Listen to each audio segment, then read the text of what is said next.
Hello and welcome to the Voice Spotlight. Tonight we have a young man.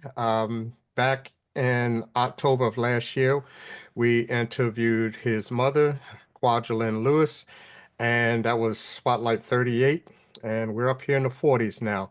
So I'd like to introduce to you Elijah Lewis.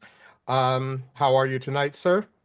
I'm doing good, Mr. Spencer. Pleasure to be on the spot on the Voice Spotlight, and definitely looking forward to a great interview. We really appreciate you coming on. So I always ask the question, who is Elijah Lewis?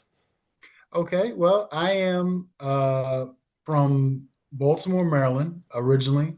Currently, I live in Waldorf, Maryland. I am a project engineer with NAVC, which is the Navy. I also am the author of Your Jewels in Your Journey. Um, and also, I tell people my main focus is just trying to inspire people to pay attention to the jewels on their journey, whether it's life lessons, people, but most of all, yourself. And just knowing that when you find the right people and the right lessons along the way, you can find yourself and ultimately you can inspire other people to do the same.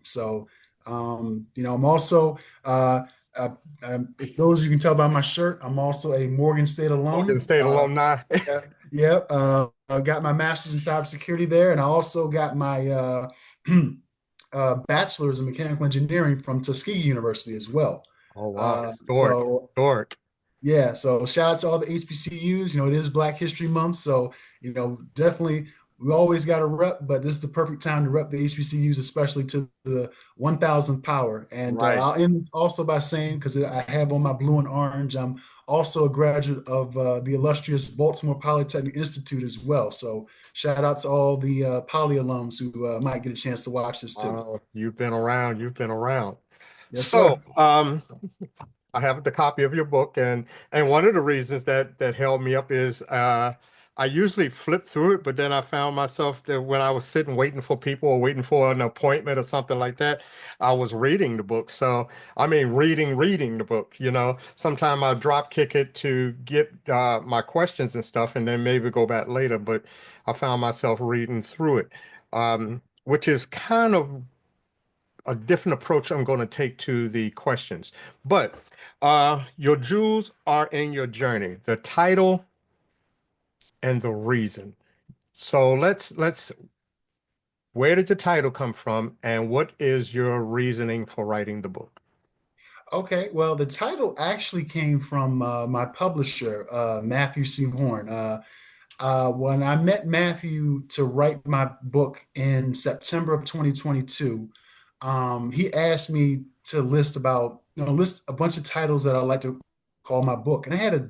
And my focus was self-help and life lessons. So I came up with about 13 different titles. And we were going through the list. He said, okay, that one's pretty good. Maybe we can try that out. And then at the end, I remember he uh, had the piece of paper that I wrote all the titles on. He said, "Let me see your paper real quick." And he started writing, and he wrote, "Your jewels are in your journey, life lessons to lead to your optimal self." And I looked at it and I thought, you know what? That is a good title. I didn't think about that. He Matthew is a author and motivational speaker himself. He has about 7 books out. And this is my first book, so I'm just trying to take the lessons from him and try to get my book together. And when I saw that he wrote that, I was like, you know what? That's deep. I like that. I never thought of it, but a lot of people when they see that they just say, "Oh, you know what? That's true. I like that." It really draws them in. So I really have to give him credit for the title because I didn't think of Your Jewels in Your Journey, but I do appreciate him coming up with that title because I think it is a eye catcher for people when they see my book. That for something about this title and especially the book cover itself that makes them want to take a look at it. But the reason to your second question, Mr. Spencer, why I wrote Your Jewels in Your Journey is I tell people that I know what it's like to be lost on my journey through the various challenges that I've been through. And my main thing was I didn't want people to feel a sense of hopelessness or feeling a sense of being lost on their journey and feeling as though they cannot find themselves and ultimately inspire other people that come behind them. So for me, it was a way to not only do that, but I think in some ways have somewhat of a therapeutic outlet for me, whether it was talking about the various challenges that I went through school, uh, my religious upbringing, things of that I could show people that, I've been able to overcome my challenges, like I said, by learning lessons in life, but having the right people along the way to get where I am today. So, and I just tell people, we're all on a journey. So it's important that we pay attention to the jewels that are on that journey as we go through this process called life. So that was really the inspiration as to why I wanted to write Your Jewels in Your Journey. Okay, so you mentioned Matthew, who we've did a spotlight on him. He seems to have been this event horizon for so many people. Your mom, um, we did another one with Miss Banks, my sister, and like I said, we did one with him, and I just saw recently that he actually did his first sermon. So I see the linchpin there. So one of the things that I guess that I noticed right off the bat was that sometimes I ask people, "Are you in the book?" For this one, there is no doubt because you pull back on past experiences and past events that are in your life. But in what you were saying about your jewels, um, what genre would you personally class your book? Is it self-help? Is it motivation? Because self-help is there, but then you're also, I guess, that motivational speaker just like Matthew is.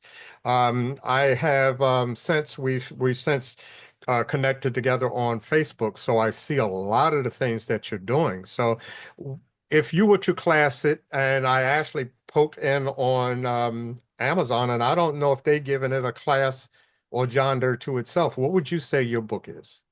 I would definitely say it's self-help.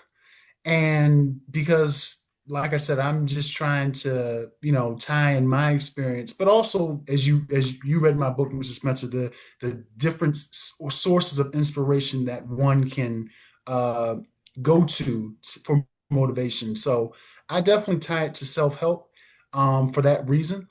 But it's also tied for another reason too.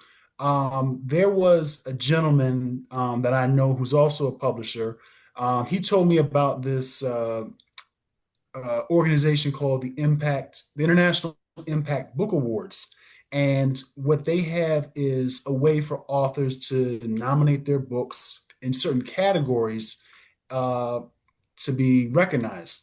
And I had never heard of them. And he told me about it, I think, on either Facebook or Instagram. And I always forget. But um, the gentleman's name is Dr. Leroy McKenzie Jr. So shout out Dr. McKenzie if he watches this. But Dr. McKenzie sent me that, and when I went to the organization's website, they had all these categories you could place your book in, and I said, you know what, I'm gonna try to put my category in one because it's like I think $80 in each category, and I don't necessarily think I have the pockets to just put in a bunch of Right, categories like right, that. right. But the one that stood out to me that I think I said, you know what, I'm gonna try the category of self-help, discovery, and purpose. And it's funny because in my book I talk about how everyone has a purpose. Um, and also one of my speakings that I do, in fact, I did one a couple years ago at the Healing from the Legacy of Enslavement in America conference in Richmond about 2 years ago. I did a topic was called the reality of your vision, and I talk about how purpose and vision are aligned, and mainly in the context of that conference, really how our ancestors had a vision and used their purpose to get where we are today. And that's pretty much instant that I'm saying that because again, it's Black History Month, so shout out to the ancestors. But to wrap up your question, I nominated the book for that category, and and for those who don't know, actually, I did get nominated and won the award for that category. In fact, I'll be in Congratulations. Phoenix for that award ceremony in a couple of weeks on February the 27th, actually. Great. So, so appreciate it. So, so to tie all that together, that's kind of why I would say that this book is more so for self-help because, like I said, we're all on a journey, and I tell people in my book, we all need help along the way. None of us know it all. So it's important that we are able to continue to always be open to learning. Because I said we don't know it all. None of us are the most high. We're not omnipotent. So definitely we always should be striving to learn more and get better. And like I said, my source of wanting to inspire people is why I would really say I would classify it under the category of self-help. And if you want to also tie in discovery and purpose, I would say that as well. Okay. So, one of the first lines I read in the very first chapter of the book, and I was on the fence about this, um, it says, though you mentioned that you had a religious upbringing, you Yes. said that you are not a religious person. And though you mentioned your religious upbringing and some of your posts, it's all around you. If Hmm. whether you say it's religion or faith, it's all around you. So if when you wrote the book, you did not consider yourself a religious person, what do you consider yourself? Well, I tell people that I would consider myself more of a spiritual person. I don't And there is a subscribe. difference. And Right. there is a difference.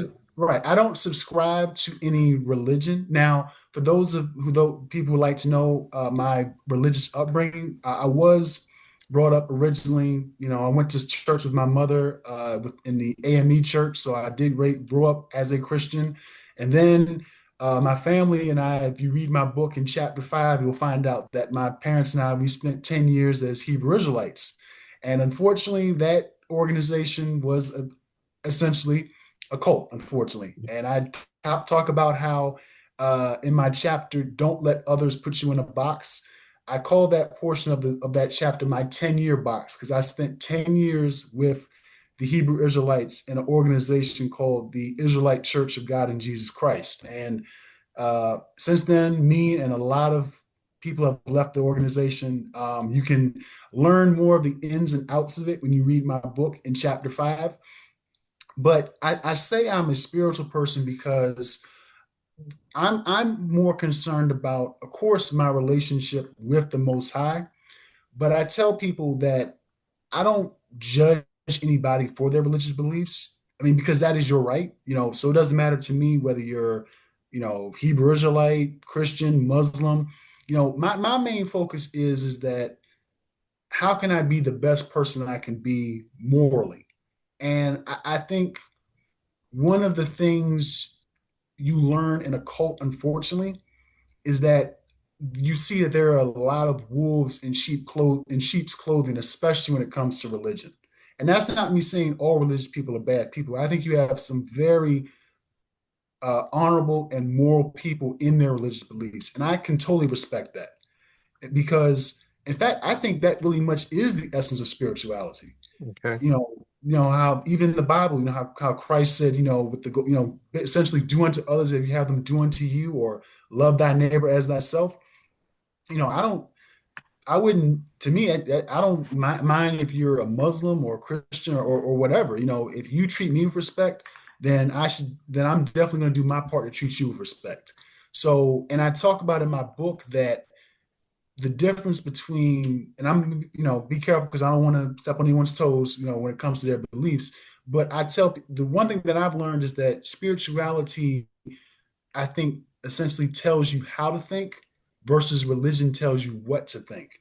And that's not me again. I'm not trying to talk bad about anybody's religious beliefs, but I think in the sense that a lot of us get so caught up in what we are told to do in our religion that we kind of don't stop and think about, how we need to conduct ourselves and treat other people.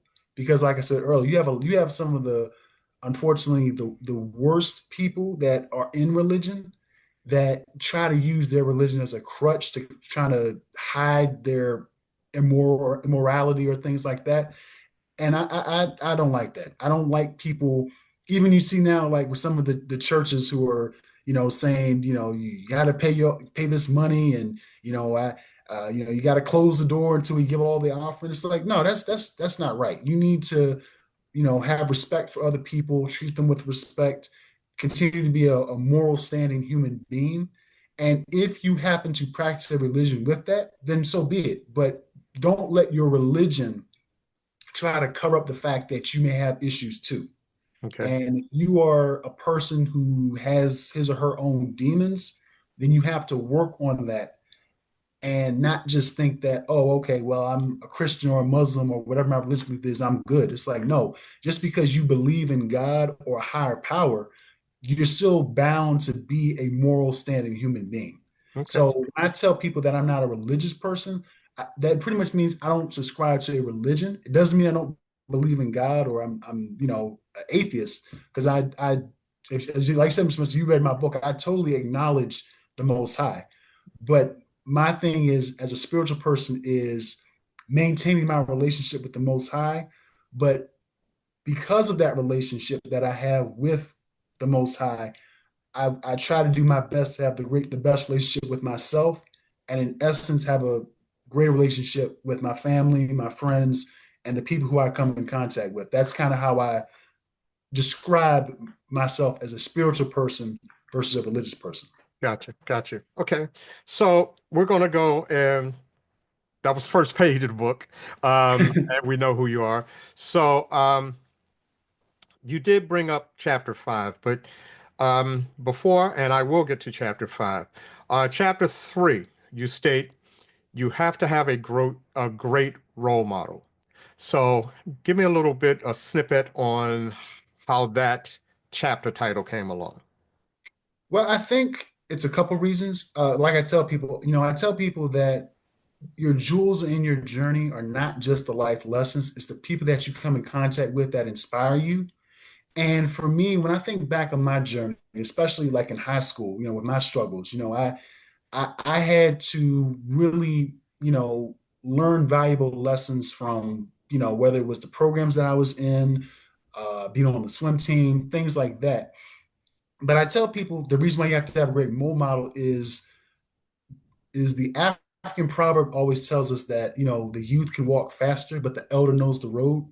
So it's like you need some guidance along the way. Like I said earlier, we don't know it all, Right. especially when you're young too. When you're young, is not to say that you're stupid or just idiotic, but you're essentially a little bit naive. You Right. don't know Right. all the ropes of life like somebody who's lived on the earth a little bit longer than you. Exactly. So really, I tell people the reason why you need to have a great role model is we're all children are always looking, whether you know it or not, you know, for your guidance, whether it's good or bad. But I tell people, especially when I have people, adults come up to me and say, oh, my son or my daughter or my granddaughter, whoever, they would love this book. And I always tell them I think that's great because for our youth, it's important that they get on their journey the right way. Hmm. And the best thing you can do from this, it's like kind of reminds me of an old saying. I think they say a smart person learns from their mistakes. A wise person learns from the mistakes of others. So it's like, what better way for our children to get on the right path by, paying attention to the mistakes that we made before them, and hoping that they will do better and avoid the same pitfalls. So that's kind of the first reason why I say have a great role model. And the second reason is I say in my book how my father is my role model. He has definitely been the example of manhood for me, teaching me uh, the lessons that I need to learn in life as a man. But also just, I can talk about, he always showed me love. And even though there were moments where he did have to show me some tough love too, I would not be where I am today without my father, and of course without my mother either. I don't, I'm not going to shortchange her because she definitely played her part as well. But especially when I just see where I am as a man, I learned that from my dad. I mean, because like I said, when you look at our sons, people might say, well, why do our young men act the way they're young? Well, you got to think about it. It could be the fact that a lot of the homes in our community, unfortunately, don't have fathers in them. And how can you expect your son to become a man when he doesn't see a man in his household? Or he doesn't see a man conducting himself like a man in his life, period. So, for me, that kind of was sort of the inspiration why I wrote Have a Great Role Model, because everybody who's ever walked the face of this earth has had to have someone they had to learn from. And and we can't use, and I talk about this, I give my credit to my dad. He said this. You can't, especially for our young men who say that we don't, I didn't have a father, no one taught me. You can't use that as an excuse. I mean, don't get me wrong, that is very tragic and heartbreaking. No son should ever have to go through that. My heart goes out to anybody who never got a chance to know their father, or didn't get to grow up with him, or have much relationship with him. But my dad always said, listen, God will always put somebody in your life as some male figure to fill that void. It could be your grandfather, your uncle, pastor, your coach, your teacher. Somebody can fill that void and help you along the way. So even not having a father, I wouldn't say use that as an excuse. Don't get me wrong. I'm not saying you shouldn't feel bad about it. I mean, that's, like I said, that's heartbreaking. But at the end of the day, you need to look to somebody to give you the guidance you need to go about your journey. Otherwise, in my opinion, if you don't have that, then you're going to make a lot of mistakes. And, unfortunately, you might end up going through your journey being lost, if you don't have that guidance. So that's why having a great role model is so important to anybody as they go throughout life. Right. And you just basically encapsulized my whole life in a nutshell. Um, my biological father was around, when I was younger, and as uh, he got later in the years, we spent some time together. But when somebody say your dad, or my Andrew Brinkley was my pop. He was the one Mhm. that took me under his wing, from somebody you just kind of meet on the CB. And I mean, I got pulled into this family, and I do mean pulled, and it wasn't that I didn't gain just brothers, and I didn't gain a sister and another mom. I gained cousins, uncles, aunts, and to this very day, that whole family embraces, me, my immediate family, and otherwise. So I do know that you do have to have role models in your life.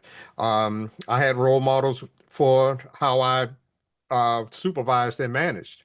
I had Mhm. role models there, and getting into on my faith walk. Bishop Lane, I got had role models there. So, I yeah, that basically, you know just encapsulated my life. And then I looked in chapter 4, and it says, appreciate the people that are always there. Yeah. Let's go.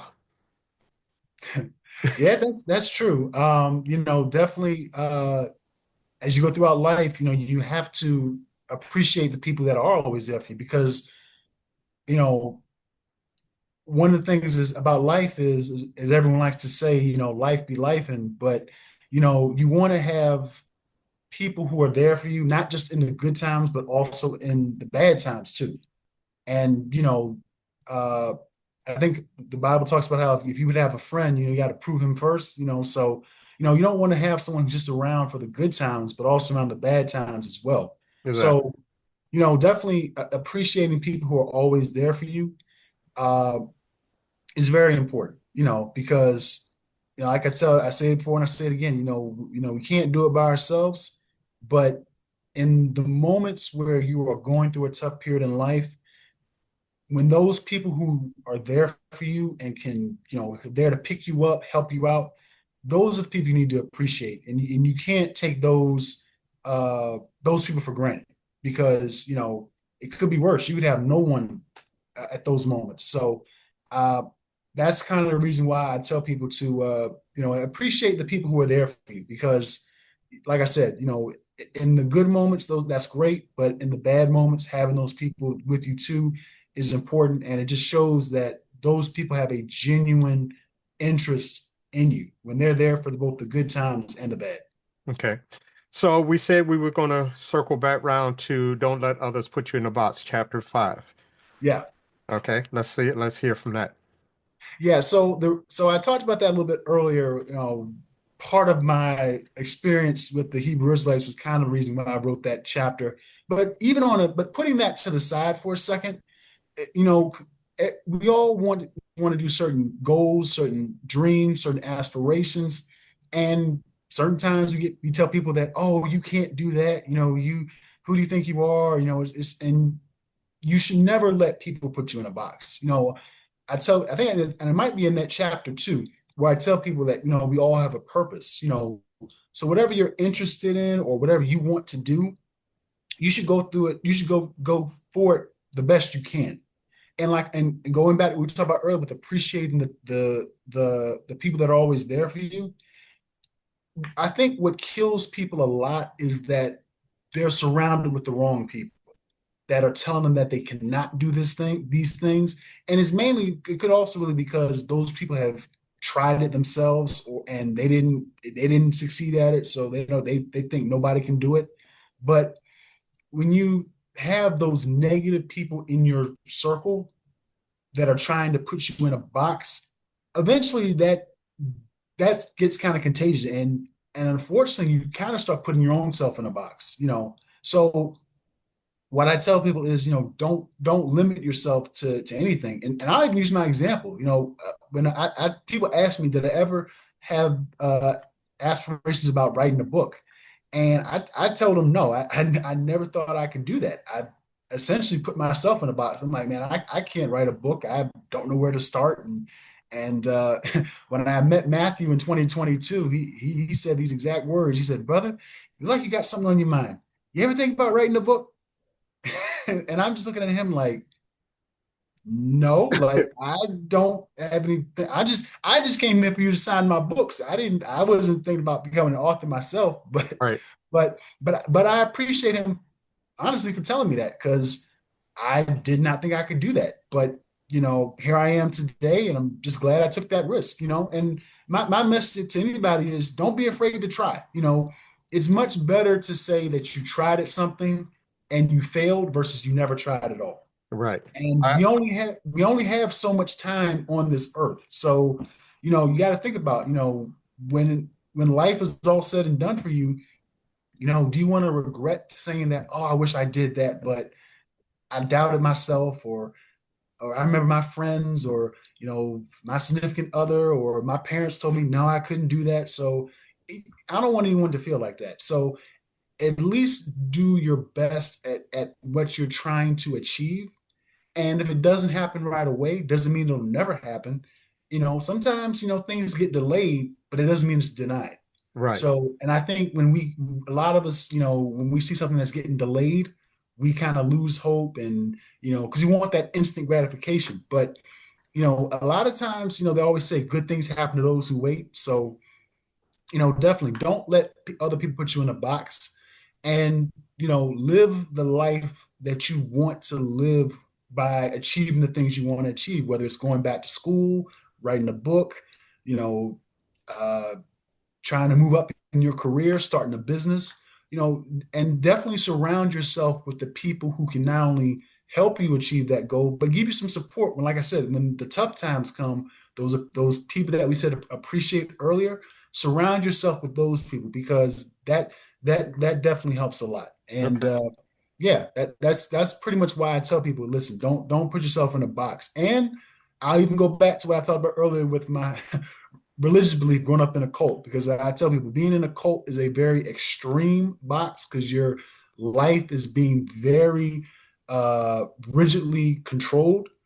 But don't even let you know your religious beliefs hold you back. If you think that you need to make a change in that and you want to do something else or go on a different spiritual path, by all means do that. You that doesn't mean you're evil or you're less righteous because you decide to go on a different walk of faith. Don't let any human being tell you how you should have your relationship with the Most High. And that's essentially what I talked about earlier, that spirituality, that's between you and God. I don't think it's fair as human beings for us to tell us how we should be able to have our relationship with God. I don't, that's just my opinion. Right. That doesn't mean we can't, give our opinions. I'm not saying we can't do that, but just even in that regard, definitely you have to have that relationship how you see fit. So, regardless whether it's, you know, religion, politics, your career, whatever, don't let anybody put you in a box, and definitely always be willing to think outside the box as opposed to being stuck in the box. Right. We even touched on that last night in Bible study, self-imposed limits that we impose on ourselves that we Mhm. can't do or we shouldn't do or something like that. So this whole the conversation is just it's just a microcosm of everything. I like what I'm hearing. I like what I'm hearing. All right, so this is the last chapter-centric question. Okay. In chapter 7, you state always give back and help others. So Yes. let's talk about that.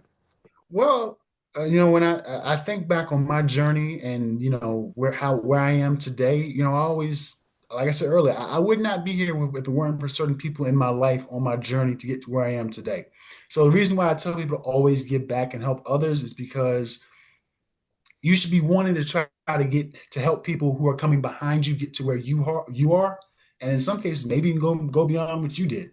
But I tell people, in that chapter, like I said, we can't do it all by ourselves. We all need help along the way. And, we can't live in a I got mine, you get yours mentality. A lot of us think, well, hey, I made it to the top. I'm good. Hey, the rest of you all at the bottom, good luck. It's like, no, that's not right. In fact, really, you think about it, that's very Eurocentric, really, because as African people, or as Black people, if anyone wants to say it differently, but as I put it, as I see it, African people, we're a very collective people. That's why we say things like Ubuntu, which is I am because we are.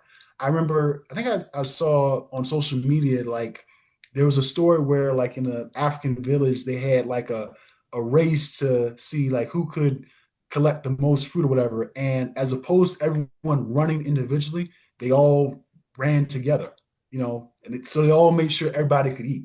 Right. So the point is, you know, as for for those of us, regardless whether what race you are, you should always be willing to help others that come behind you, because you can't make it to where you are by yourself. And let's be real, no one ever made it to where he or she is today without some type of help. If anyone, I'll tell somebody straight to their face, if they say that no one ever helped me, I did everything on my own, I would say that person is lying, because it's just not possible. I mean, you had to have had somebody give you some guidance, maybe some financial assistance, something that was able to get you where you are today.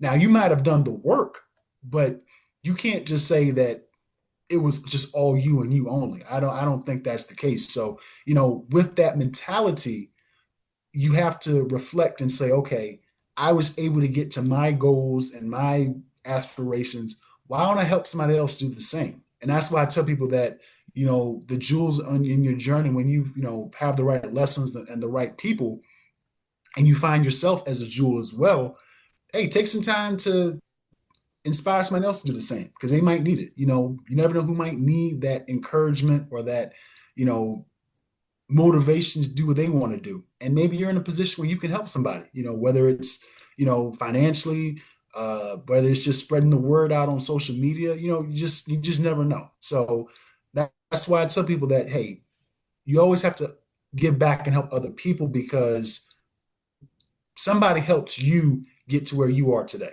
hmm And I have to give a shout out to my buddy Jeff Brown, because when I was working, I retired in 2012, but as I moved up through the ranks of going to from in IT to supervising, from a supervisor to a manager. He always said, when you get to where you're going, reach back and help pull them up, you know. And Absolutely. I lived my, that was one of my precepts as I came up through the government, and it worked very well. You know, when I left, actually one of the guys that was under me took my unit, and it kind of bled over from there. So,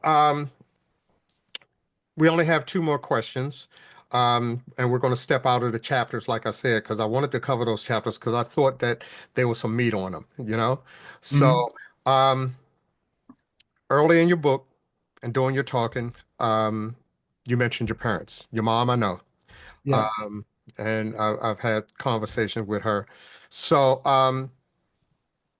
for this book, can you tell me what part your parents played, if any, on the release of this particular book?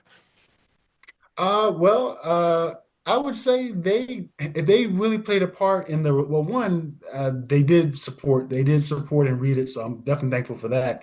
But really, they really, you think about it, essentially in an indirect way, kind of wrote the book for me. And what I mean by that is all the experiences that I touched on in my book, a lot of those experiences, they were right there with me. So I mean, I tell people without obviously without my parents, there's no me. So, in the supporting the book, really all the experiences that I went through from the Hebrew Israelites to school to my career as an engineer, Tuskegee, all Morgan, all that.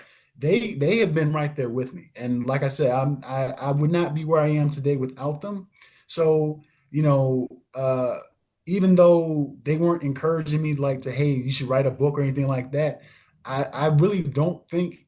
When I think back about the experiences that I went through, I would say that this book is probably not written if I didn't go through those experiences. And they say everything happens for a reason, but really, if they were not there with me, then they probably wouldn't be in the book themselves. So really, because they were there with me every step of the way, they in an indirect way, I think, supported the book because like I said, if we don't go through a lot of those stuff that I talk about, then I'm not sure I even have a book to write. So it in an indirect way, they definitely supported. And like I said, they directly supported me too, because when I made the announcement, they were really excited. And in fact, when I told my mother I was going to sign on with Matthew, she asked for his information so she could release her book. So Right. And that's what she told me, that you actually did yours before she did hers. right. Because I met Matthew at an event in September of 2022, and like I think that next week he released the social media post that I signed on as an author to Lightning Fast Book Publishing, and when she saw that, of course she liked it and congratulated me, but she was like, "Yeah, can I get his information so I can?" I've been trying to write some books myself, so yeah, so she she was supportive, but also she saw it was a way that she could she could Yeah. also get her books out as well. So Oh, hey, hey, I if she can't get you, who can? You absolutely. know. I don't So, I don't think she would have released. I don't think she would have signed on if she wasn't trying to support me as an author. I and don't that think question so. came while you were talking. So, again, just like this might have taken a while to get to, but we got here on when we were supposed to. So, Absolutely. your jewels are your journey, and it came out. What year did we release this? 2023. Yep. It is the beginning of 2026, and you're still doing things with this book. Yes. So, the last question of the night or the evening, what's next? Well, what's next? I am actually working on my second book. And it's kind of taken me a minute because I wrote Your Jewels and Your Journey in about 6 months. And with a lot of commitments with work and trying to do events with my first book, I have to admit, I guess I'm not as fast with my pen game this time, but I am working on my second book. And this book, I really want to focus on kind of tying what you said earlier about appreciating those that are always with you. I'm going to talk about really the importance of healing, but just how important relationships across the board in our community are. And in fact, I already have the title of the book. So I think now it's going to be about 14 chapters. So Okay. Because I we had 10 am, in this one. yeah, on the second book so this book is going to be a little bit longer than your Jules and Your Journey. I think Okay. right now I am on chapter 4. So I have been working at it. I'm going to try to get back to it as soon as I can. Like I said, I've been definitely busy. It's funny because I was kind of able to write your Jules and Your Journey in 6 months because I didn't have a book out yet. So it's like I wasn't really being pulled into a lot of stuff trying to promote it. So in addition to my job and other, activities that I do, it's kind of been a balancing act. But yes, I do know that it's been going on 3 years since your Jules and Your Journey came out. So yes, because people do ask me, are you going to write a second book? And I say, yes, I am. So, and I honestly have some ideas for a third book I would like to do. I haven't started on that one yet because I'm working on my second one. But I think the third one I would like to do is one of the opportunities that I had to do with my dad last year was I got a chance to go to Liberia. And it was the first time I ever had been outside the country, first time ever going to Africa. And I think what I would love to do for that third book is tell especially people in the Black community, how important it is to go to Africa to reconnect with our roots, our history, our culture. So that is an idea I would like to maybe do as a third book. In fact, I actually have the title for that one too. Wow. Uh, I, I'll give people a hint on that. Um, if we've all seen Coming to America, Hmm. then guess you can might be able to guess what the third one of my book might be. But I'll just leave that at that. So I got me thinking, but I'm not going to blurt it out. there, But yeah. I do ask that when that second one comes out, which will be before Mhm. the third one, that we do this one more time and let's talk about that then, if you don't Absolutely. mind. So I Absolutely. usually ask, what do you want the takeaway to be from the book? But I think you explained it, what this book is about, and what the takeaway could be, or not it, is with the book. So um, we appreciate you coming on board tonight. We wish you safe travels as you go to Arizona, correct? Yes. Yep. So, That'll be in a couple weeks. and would like again, when that second one comes out, I'm asking that you give us a shot to come on the spotlight and tell us about it when it comes out. Absolutely. Hey, it's no doubt, Mr. Spencer. Hey, I definitely love to talk to you about that second one. So, absolutely. So, just appreciate the opportunity and definitely looking forward to coming back and talking about the second one. So again, everybody, this was Elijah Lewis, Your Jewels on Your Journey. It is available on Amazon, but where else can they get it?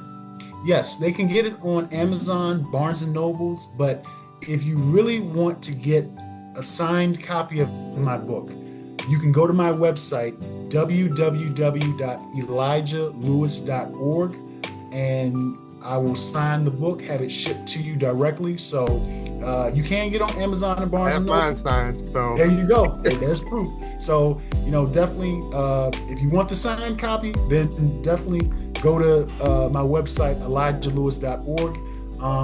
But yes, you are more than welcome to get it also on Amazon and Barnes and Noble as well. okay. So this was Elijah Lewis. Your jewels are in your journey, and this is Anthony Spencer signing off. Be safe.